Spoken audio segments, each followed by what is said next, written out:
Hey guys, so I just want to do a follow-up video talking about some more details with guard retention with the positioning of your elbows. All right, so go ahead and stand up.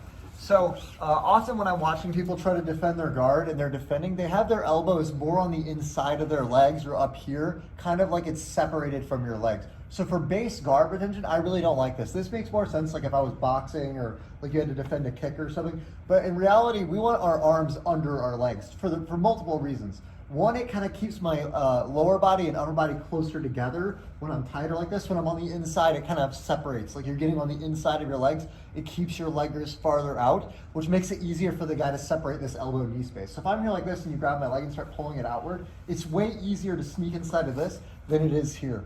Here I'm already framed. Now people often talk about the guy pulling your arm out here for an arm bar. That's really hard to do. If my elbow's tight here, even if he had my sleeve like this, I have too much ability to fight here. My elbow's tight, he's not gonna pull this out for an arm bar. Even if he did, my leg is still here to frame and push the guy off. Another big reason for being on the outside is if the guy passes this way and he's trying to turn my hip this way, it's really easy for me to frame faster. So if he grabs my pants to Tornado and goes that way, I can already frame here, like this, with my elbow on the floor pushing here. If I'm on the inside, I lose that ability to block the frame. It makes it much more difficult.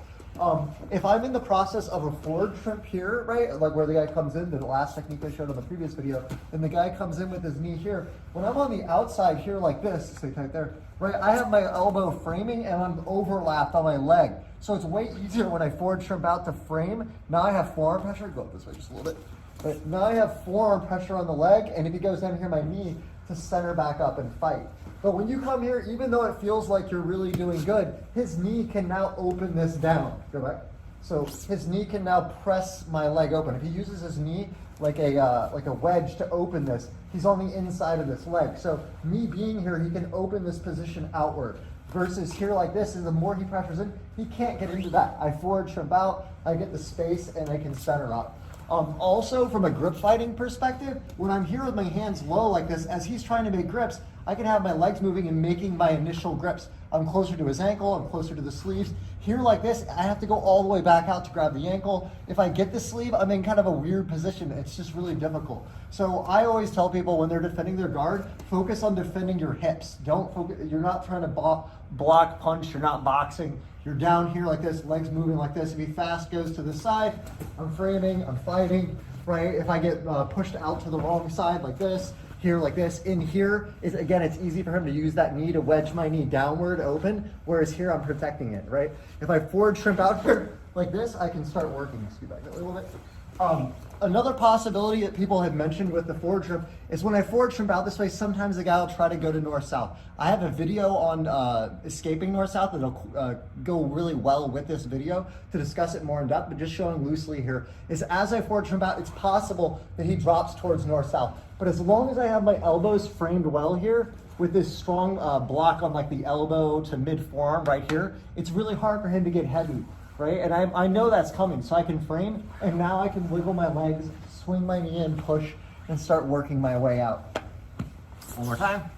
I'm here, so we're up. He starts to pass that way. I get turned away, however, I miss the initial recompose.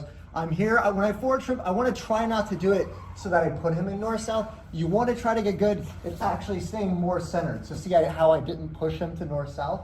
That allows my leg to come up and spin. I don't want to leave the leg low because it's harder to move. I lift my leg up so there's less of my back on the mat. I spin like a top. Now I can spin and come back.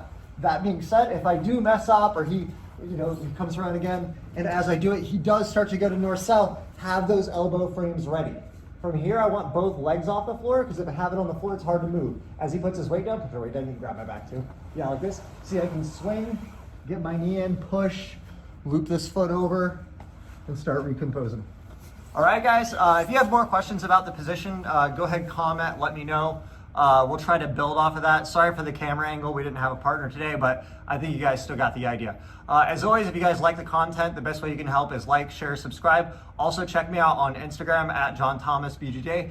And I don't know if I've mentioned it before on the channel, but I also film instructional series with the Grappler's Guide. So if you guys are interested in that, check out grapplersguide.com. My coupon code for 30% off is JThomas. Thanks, guys.